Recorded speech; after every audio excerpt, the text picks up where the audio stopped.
the audience about stand-up comedy, its origins, and the business and profession. So first off, how many of you guys have actually seen a stand-up special show? Good. All right. So first off was one comedian once said that violets are gray, roses are a different shade of gray. Let's go chase cars. That was by a dog. But that was actually by Bo Burnham. But another quote was by Robin Williams, who said that he thinks the saddest people will try the hardest because they know what it's like to feel truly worthless, and they'll do anything to make sure no one else feels like that. Today we were able to hop on Netflix and see a wide variety of comedians and be entertained by their hour-long specials.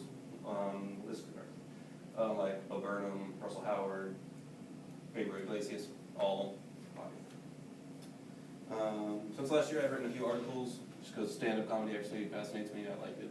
And I've actually seen quite a few specials, but I'd say probably over 24 hours worth.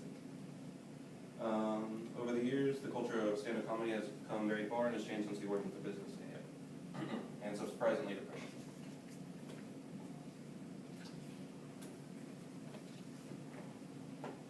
Where to start at the beginning, of course. Sourced from the Encyclopedia Britannica in 2010, stand-up was developed in the US where it reached its highest popularity. It actually started with Mark Twain. He toured the country, and that was a surprise to me because I didn't know that. So yeah, he toured the country with his books and stood in front of crowds. He was kind of the first solo guy. And then they went to Abbott and Costello. You might have heard their popular gig. It was Who's on What? What's on second? And then it went to Bob Hope. Bob Hope actually had a radio station and he hired a group of writers that would research the local area so that he could have popular and relevant jokes. And he was 100 years old. In 1950, the newer comics would reject the gigs and just older comics ways, and they would all create their own unique style, which would carry to the 21st century. Stand-up comedy has undergone a lot to get where it is today. It is for this reason that comics define the industry, or the business. In 2015, Variety released an article called "Stand-Up Comedy Boom and Thrives in Houses Large and Small" by Seth Keller. He goes on to quote a TV producer that says that only about 100 comics can sell out a 1,000-seat theater or more, such as Kevin Hart and John Mulaney. And he goes on to say that through Google, we can actually Google one person like John Mulaney and discover 5 more comedians, and then we'd be fans of them more. To gross all together, it is said that stand-up comedians will make about 300 million, not each, but together. And new outlets such as YouTube, Hulu, Netflix, Amazon have given all comics outlets to have their shows on with their fan base. Stand-up comedy certainly has become a big industry. Although with a thriving business at hand, not everyone can handle the pressure.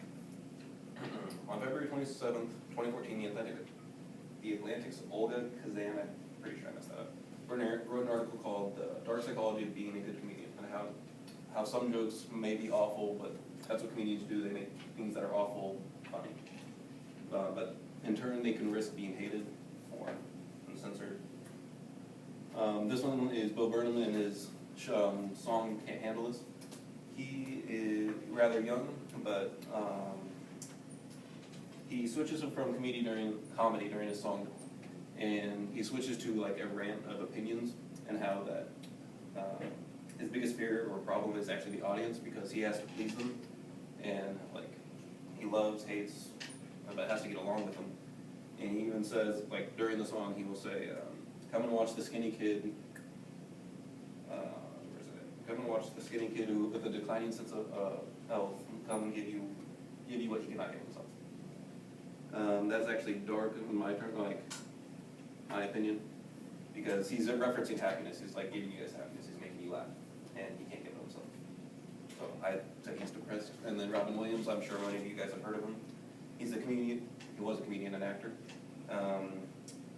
Many recognized his talents through the comedy world and acting world, and especially his improv. James Dunworth, a manager at a comedy club, said he could see how he was struggling said he would probably needed boosters, boosters meaning like drugs and alcohol, because he was actually addicted and he publicly spoke about it a lot. And I guess one day it became too much because on August 14th, or 15th, August 11th actually, 2014, he committed suicide. So in conclusion, after exploring the origins, business, and depression of comedy, I hope you can come to appreciate the culture. Stand-up comedy is an old form of entertainment, but it's here to stay.